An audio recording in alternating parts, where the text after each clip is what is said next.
presented by LX Music. Music by Ashok Baba.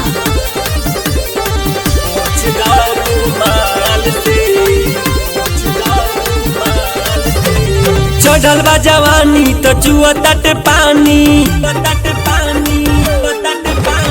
चढ़ल बा जवानी तो चुआ तट पानी। ठोपे ठोपे माल से, अरे ठोपे ठोपे माल से। राजा जी हो राजा जी पोछ दारू माल से। राजा जी हो राजा जी की पोछ दारू माल से। चढ़ल बा जवानी तो चुआ तट पानी। ठोपे ठोपे माल से, अरे ठोपे ठोपे माल से। राजा जी हो राजा जी की पोछ दारू माल से। राजा जी हो राजा जी की पोछ दारू माल से।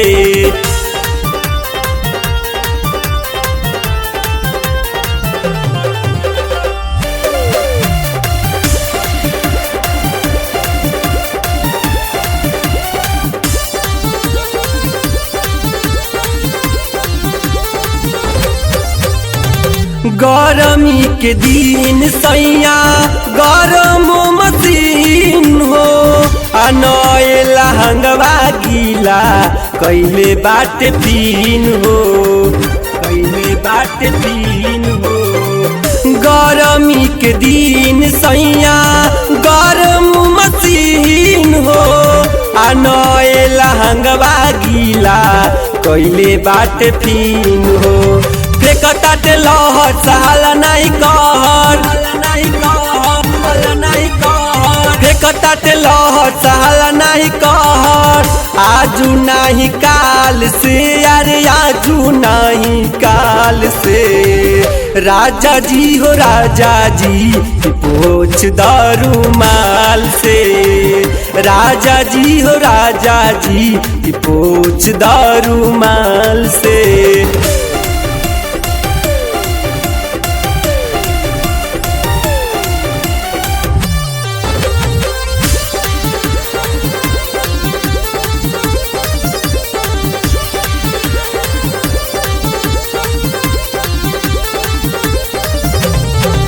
काम धाम करे में भी लागत नहीं के मान हो। चीज पानी आइल रह ताते छन छन हो, ताते छन छन हो।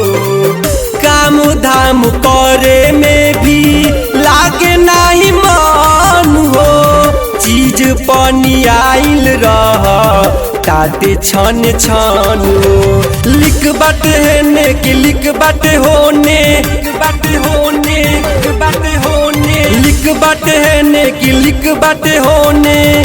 ठीक कर हाल से, अरे ठीक कर हाल से।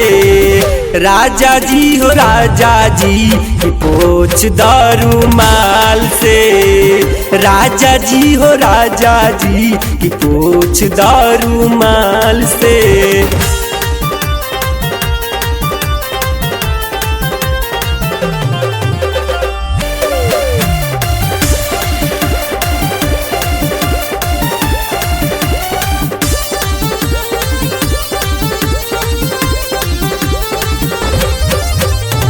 राहुल बलमु आज चली ना बहाना।